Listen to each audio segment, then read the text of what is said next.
சுந்தனாவூர் வரதராஜ பெருமாள் கோவிலில் மகா சம்பிரோஷண விழா நடந்தது.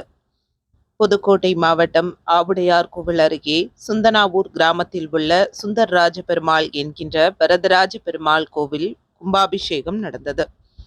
சுந்தனாவூரில் பழமையான சுந்தரவள்ளி சவுந்தரவள்ளி சமேத சுந்தரராஜ பெருமாள் கோவில் உள்ளது. கோவிலில் சுந்தரராஜ பெருமாள், ஆஞ்சநேயர், கருடாழ்வர், 18ஆம் படி கருப்பர் ஆகிய தெய்வங்களுக்கு சந்நிதி அமைத்து முற்றிலும் திருப்பணி செய்து யாக வேள்வி தொடங்கியது.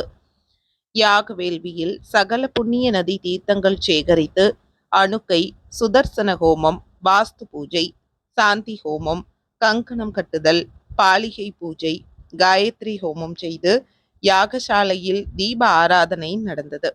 அதனைத் தொடர்ந்து யாக வேள்வியில் வைத்து பூஜிக்கப்பட்ட கடங்களை எடுத்து கோவிலை வலம் வந்து கோபுரத்தை அடைந்து கும்பாபிஷேகம் நடந்தது. விழாவில் முன்னாள் மத்திய அமைச்சர் திருநாவுக்கரசர், அறந்தாங்கி எம்எல்ஏ ராமச்சந்திரன், திருப்பணிச்செம்மல் சென்னை மகாலட்சுமி சுப்பிரமணியம், கொத்தமங்கலம் சுப்பு குடும்பத்தார்கள், கோவில் செயல் அலுவலர் முத்துக்குமரன், ஆலய அர்ச்சகர், கோவணிக்கிடங்கு கிராமத்தைச் சேர்ந்த லோகநாதன் ஐயங்கார் உட்பட பலர் கலந்து கொண்டனர்.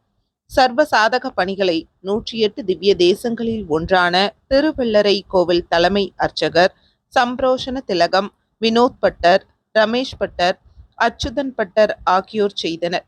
யாக வேள்வி ஏற்பாடுகளை திருப்புணவாசல் கிராமத்தைச் சேர்ந்த சிவ ஆகம ரத்தினம், சைவ ஆகம சரபம் டாக்டர் சுப்பையா குருக்கள் செய்தார். கும்பாபிஷேக ஏற்பாடுகளை சுந்தனாவூர் கிராமத்தார்கள், மிராசுதாரர்கள், 4 வட்ட கோபால நாட்டார்கள் செய்தனர். வர்ணனைகளை அதவத்தூர் முத்தமிழரசன் செய்தார். விழாவில் திரளான பக்தர்கள் கலந்து கொண்டனர். அனைவருக்கும் அன்னதானம் வழங்கப்பட்டது.